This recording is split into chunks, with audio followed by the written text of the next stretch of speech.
Now, on The Finest, Ahmed Jude first found ballet as a stateless refugee in Syria on the cusp of war. Today, he dances in San Diego's Golden State Ballet. Listen wherever you get your podcasts.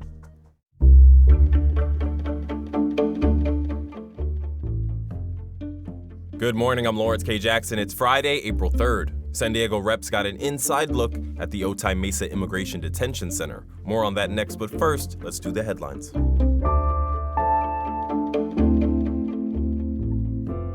Disagreements between Republicans and Democrats over DHS funding has resulted in the longest partial government shutdown in our nation's history. Local U.S. Representative Scott Peters this week announced a bill he says would prevent similar problems in the future. During shutdowns, it would allow the transfer of funds that were initially intended for ICE to other agencies within the Department of Homeland Security.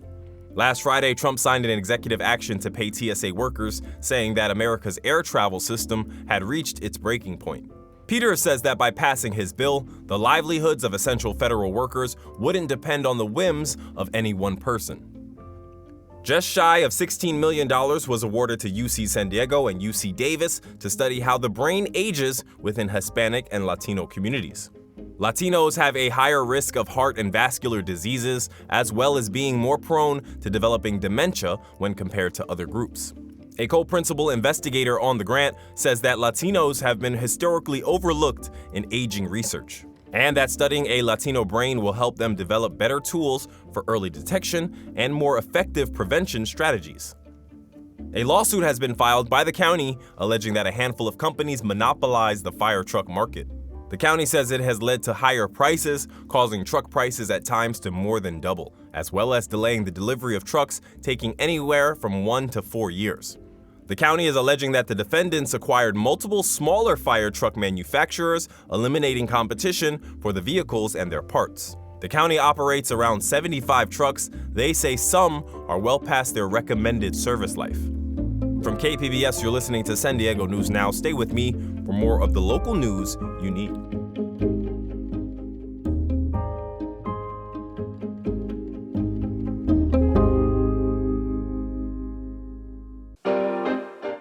KPBS Roundtable offers perspectives from those telling San Diego stories. Join us for weekly conversations with reporters and storytellers, adding depth and context to the headlines driving the news in the San Diego region. Listen wherever you get your podcasts.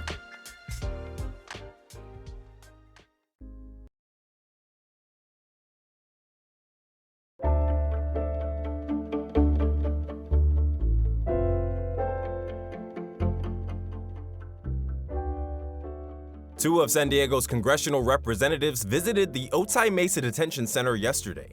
Reporter Katie Anastas says they didn't speak to detainees during the visit.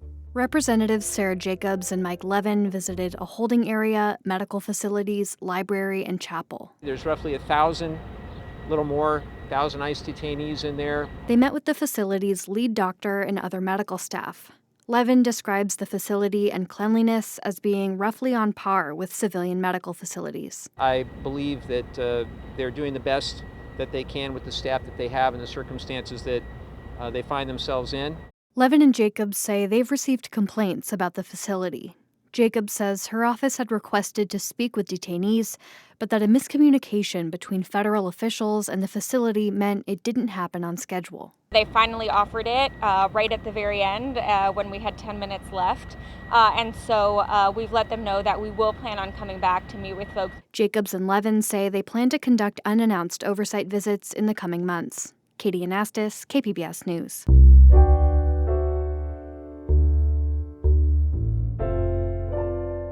A Marine Research Institute celebrated a major milestone yesterday. It released its 3 millionth sea bass to the wild. It's part of a decades-long effort to restore and sustain California's fisheries. North County reporter Alexander Wen was there for the momentous occasion. Grab the net on the bottom. There you go. Using a golden net, a ceremonial 3 millionth sea bass was released into the ocean.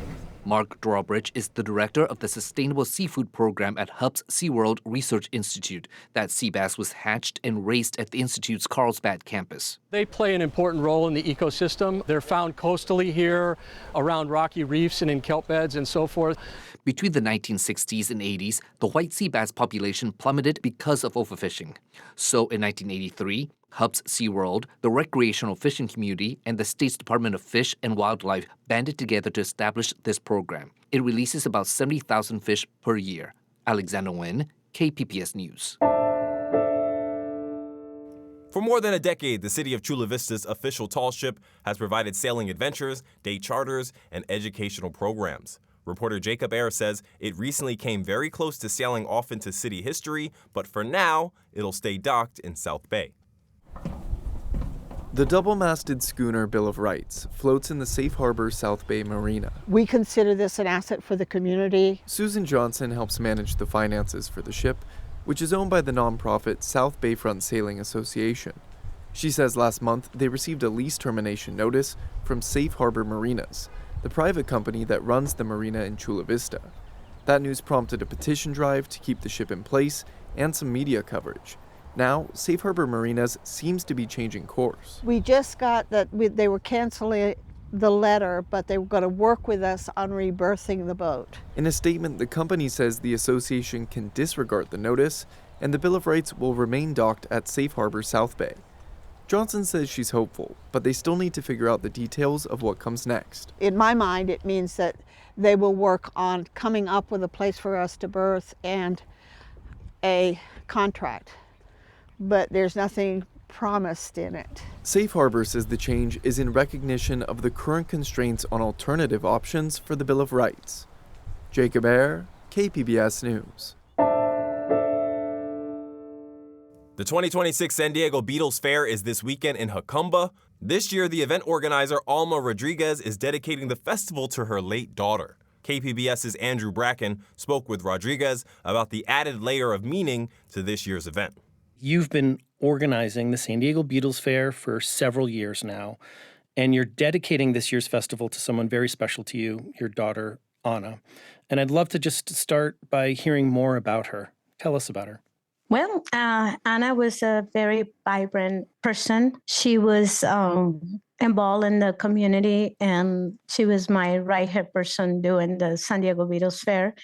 She also worked in the industry as a crane operator for staging and performing concerts and festivals throughout the country. You mentioned her being a right-hand person for you in this festival. Can you share with us some of your memories from those times with Anna? One of the big memories and the reason why I am doing this in Jacumba is because we took a lot of time to spend planning events and conversations about what was be the next step. So we did a lot of hiking out here, a lot of outdoor events, and this was our getaway spot for my mother and daughter to do a lot of planning in the future. Last year, I know you had to step back from the fair after losing your daughter to a hit-and-run accident in 2024. And just want to say I'm so sorry for your loss. Since then, you've found a new mission, and it's really a big focus of this year's fair.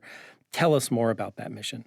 Well, like I say, I had to take a year off, not only to grieve, but also to focus on what is the mission that I need to accomplish to leave her legacy and what she was part of. Now I have to take on the mission to create her nonprofit and protect and bring awareness to the community of, safety, traffic safety, pedestrian safety. And what you created a nonprofit. It's called Awareness Needs Action.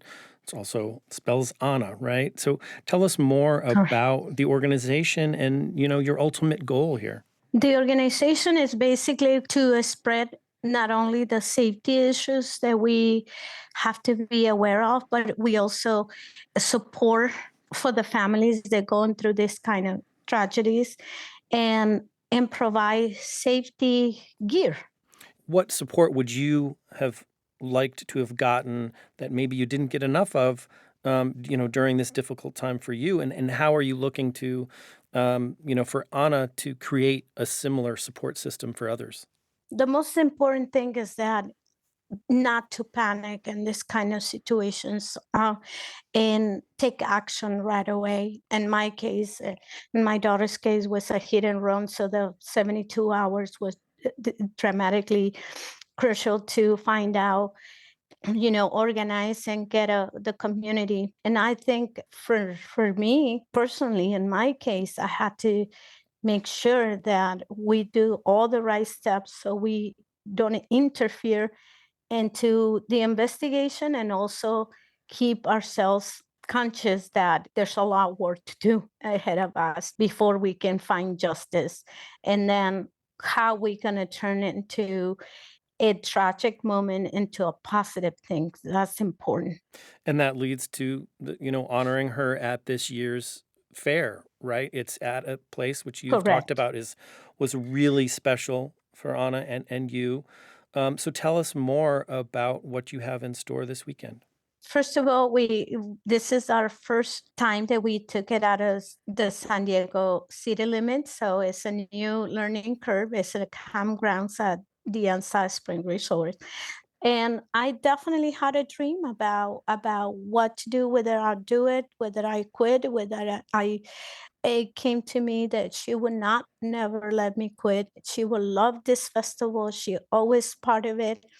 And the most important thing is to create memories with our families and our loved ones. And she will be very proud that we're doing this to help people like she always wanted.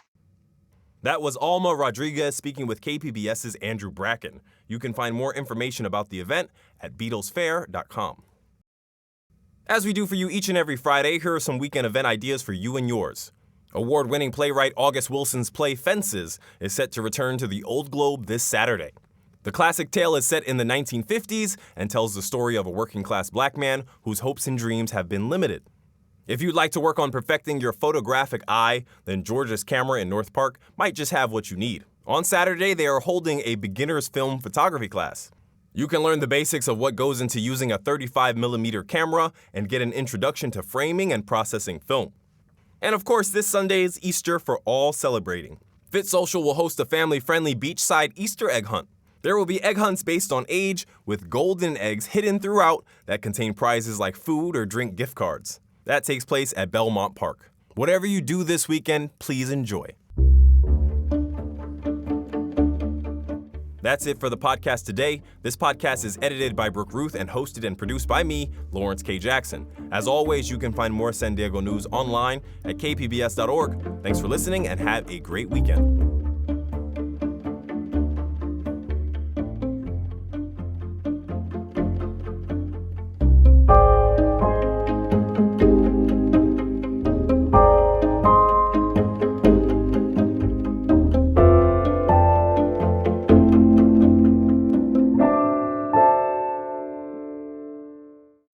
At 10 o'clock, they're happy. How is she dead 2 hours later? When a San Diego police officer is found dead in her home, who investigates? Follow One of Their Own, a new podcast from KPBS, wherever you listen.